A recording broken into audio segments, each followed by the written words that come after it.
All right, so let's jump into something that's been kind of bugging me. Australia is seeing this like huge spike in international student visa withdrawals. It's almost triple what they usually see.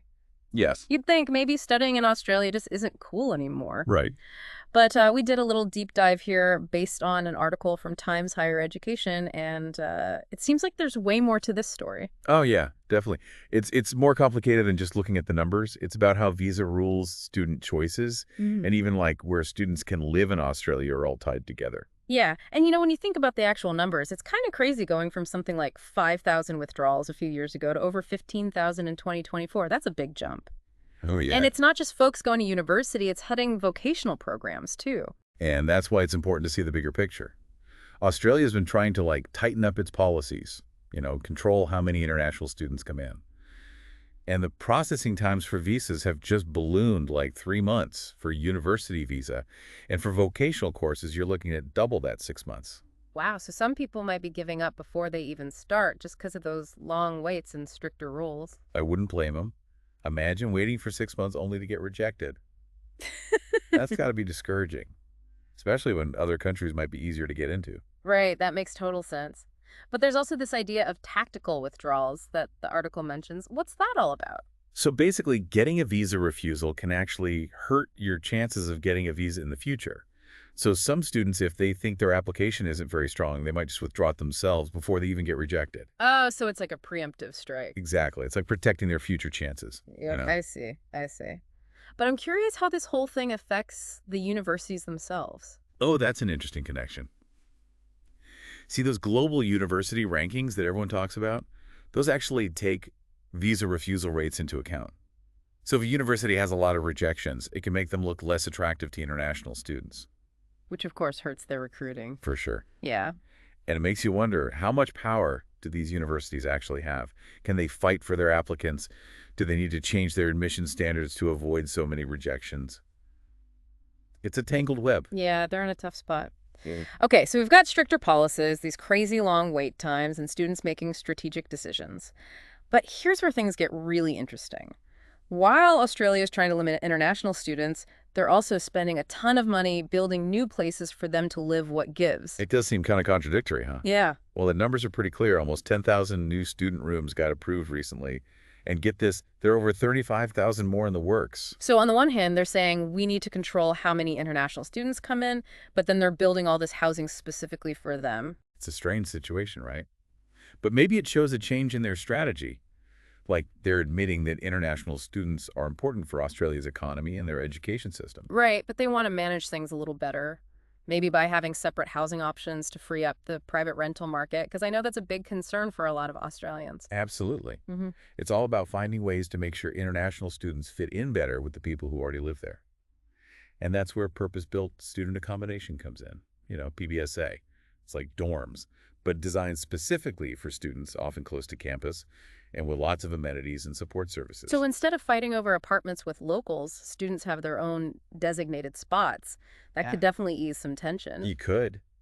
But we still have to think about how much these new accommodations will cost and if all students can actually afford them. That's a good point. Building more is one thing. But if it's too expensive, it doesn't really help. The article actually quotes the director of the Student Accommodation Council, who says, and this is a direct quote, "Both sides of politics have flagged plans to reduce the impact of international students in our cities. The easiest way to increase housing for students and to reduce their demand on the private rental market is to work with the sector to increase PBSA development." And that quote really sums up the balancing act that Australia is trying to pull off. Yeah. They want the good stuff that international students bring, the money, the talent, but they also have to deal with the impact they have on the communities where they live. Yeah, it really is like they want the benefits but don't want the headaches. It's a tough balancing act. Yeah. And it's not just Australia. Yeah. Lots of countries are struggling with this. But think about it. You're listening to this and you're an international student thinking about going to Australia. What would you do after hearing all this? Well, first things first, I'd definitely be ready to wait. Those visa processing times are serious business. No kidding. It's not a quick decision anymore. And hey, don't be scared to pull an application if you think it's not strong enough. It might feel like a step back. But getting a straight-up rejection could really hurt your chances down the road. It's like knowing when to retreat and regroup instead of charging in and getting wiped out. Exactly. And then there's the whole housing situation. Yeah. More of these purpose-built student accommodations could mean less competition for apartments. That's a plus. But the question is, can students afford those new places? Right, building them is only half the battle. They got to be priced so students can actually live there. Yeah. If you're on a tight budget, that's something you really need to research. And it's not like any of this is set in stone. Visa rules change, processing times go up and down, and the housing market is always a roller coaster. Staying up to date is super important. Don't trust info that's even a few months old. Go right to the source, the official Australian government websites for the latest on visas, and start looking into housing options early on. And don't forget about talking to people who've actually been there. Check out online forums or student groups to get a real feel for what to expect. Yeah, getting that firsthand knowledge is priceless. Official guidelines are one thing, but hearing from people who've been through it, that's gold. Okay, so we've covered a lot. Stricter visas, strategic withdrawals, even how construction projects play into all of this. But there's always more to the story. Things change, other things could pop up and totally shift these trends in the future. Like what? Give us a sneak peek into your crystal ball. Well, the global economy is a big one. If things start going south, worldwide, fewer students will be able to afford studying abroad. That could impact how many people even apply for Australian visas in the first place. Right, when things are uncertain, people think twice about big investments, especially when it comes to education overseas. And don't forget about politics. We talked about how Australian political parties are already discussing how to manage the impact of international students. Any new policies they come up with could affect everything from visa applications to how much housing is needed. It's a good reminder that this isn't just some abstract debate. This is about real people making huge decisions about their lives. Absolutely. And it shows that these decisions are rarely simple.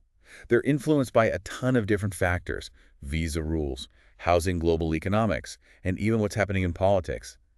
It's a lot to keep track of. It's enough to make your head spin. It is complex. But that's what makes it so important to understand. By digging into these details, we get a better sense of the challenges and opportunities facing international students and the countries they choose to study in. It's not just about numbers and policies. It's about real people making choices that can change their lives. For sure. And those choices are happening within a system that's constantly changing, influenced by things happening both locally and around the world. This deep dive has given us a glimpse of what's happening right now, but the story is far from over. So as we wrap up our look at Australian student visas and housing, the thing that keeps coming back to me is, can Australia really make this work in the long run? Can they keep bringing in international students while also dealing with all the worries that locals have about how it affects everything? That's the big question. Yeah. And there's no easy answer. It's like Australia is walking a tightrope. Right. On one side, you've got the desire for global talent, the economic benefits maintaining their reputation as a top destination for international education. I totally get that. But then on the other side, they have to listen to their own people, the ones who live there. Rising housing costs, competition for jobs, pressure on infrastructure. Those are real problems that people deal with every single day. It's that classic struggle. The good things that come with globalization and the not so good things if it's not handled carefully. And there's no one-size-fits-all solution. Every country is different, with its own unique economic, social, and political realities. What works in Australia might not work somewhere else. So for everyone listening who might be grappling with these same questions in their own countries or communities, what advice would you give? This isn't just an Australian problem. Absolutely not. If I had to give one piece of advice, it would be talk to each other, really listen to what everyone is saying. Students, residents, policymakers, even businesses. Don't just shut down when someone has a different perspective. Try to understand where they're coming from, find some common ground. It's not always easy, but it's so important if you want to make any progress. Exactly. It's about finding solutions that benefit as many people as possible, not just a select few. That takes collaboration, a willingness to compromise, and sometimes you got to think outside the box. This whole deep dive has really highlighted just how complex these issues are. There are no simple answers, no quick fixes, but that doesn't mean we just give up and say it's too hard. But ignoring the tough conversations won't solve anything. It's by having those open dialogues and considering different perspectives that we can build systems that are more inclusive and sustainable for everyone in the long run. So as we leave our listeners with this food for thought, I encourage you to keep exploring this topic. Do your own research, talk to people in your communities, and form your own opinions. This isn't just happening in Australia, it's a global challenge that we all need to work on together. And remember, this is an ongoing story. The choices we make today about international education and how we approach the movement of people around the world, those choices will have a lasting impact. So stay informed, stay involved, and let's keep talking about this because it really matters. This has been another deep dive, and as always, we appreciate you listening.